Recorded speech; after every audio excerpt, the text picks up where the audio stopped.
The most important man in Hollywood, at least in my humble opinion, is Christopher Nolan. Tarantino comes in a close second. Now I know that might sound cliche because ever since Oppenheimer, a lot of noobs will give you that exact same answer.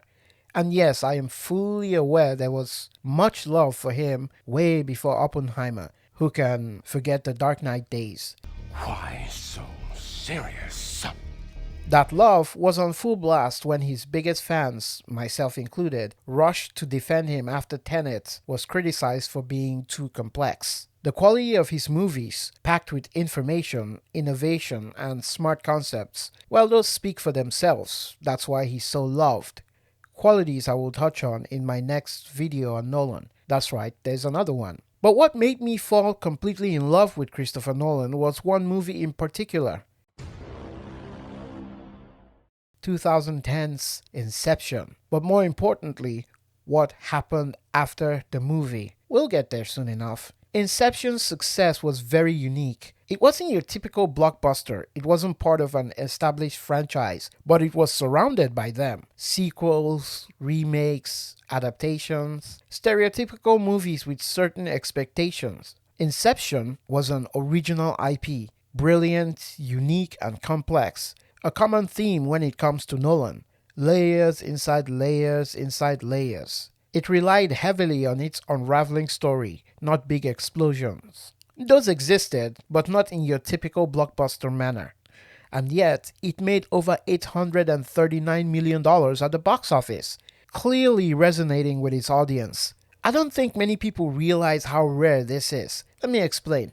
Besides just money, box office numbers, one metric to gauge a movie's success is the cultural impact it has on society. And I'll tell you, not since The Matrix did a movie, specifically a sci-fi movie, rock the world. There were people going back to the theaters twice, 5 times to pick up on things they missed, after talking and arguing about it on social media and different forums.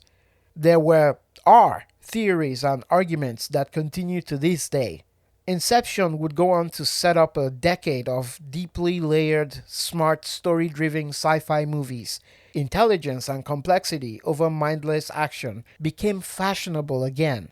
Hell, even the soundtrack by Hans Zimmer, which features blaring horns in the trailer, have since been copied by so many action movies to this very day. An enormous success. And then, nothing. That was it. Given how huge this movie was, it was natural that everybody wanted more. A sequel, a spin-off, anything. After all, there were unanswered questions we desperately wanted spoon-fed to us. I'm telling you right now, if Christopher Nolan was to announce Inception Part 2 with these guys, we're talking easy billion-dollar movie. But no. Just to give you an idea how successful this movie was, Dune Part 2, a huge success from an established franchise with widespread acclaim and box office success, brought in $712 million, $128 million less than Inception. Adjusted for inflation, we're talking way more money, and still nothing.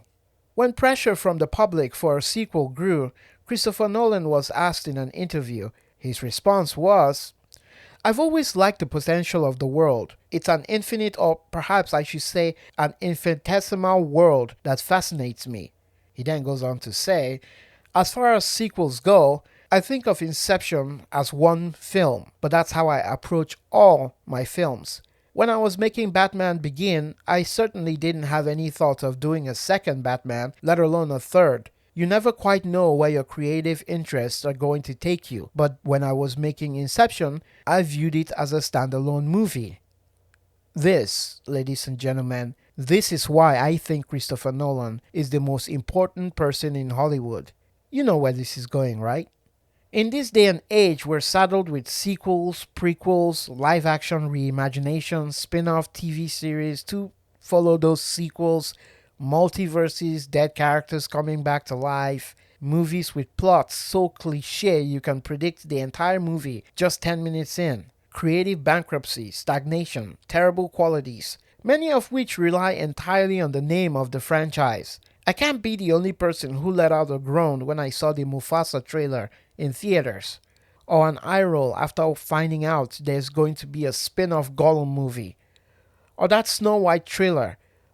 What even is this? This is what we get now that Wall Street bros have taken over Hollywood. It's no longer art, it's just content. Topic for a future video, so please like the video and subscribe to the channel so you don't miss it. Now more than ever, this man needs to be protected. I feel like this video wouldn't be complete if I didn't point out the fact that after Inception, Christopher Nolan would go on to conclude his Dark Knight trilogy and then continue giving us special hits. 2014's Interstellar is one of the greatest movies of the last 2 decades. Hits after hits after hits, all of which are unique and influential in their own way. May you never run out of new and innovative ideas, Christopher Nolan. This man is one of the few people actually carrying Hollywood on his back.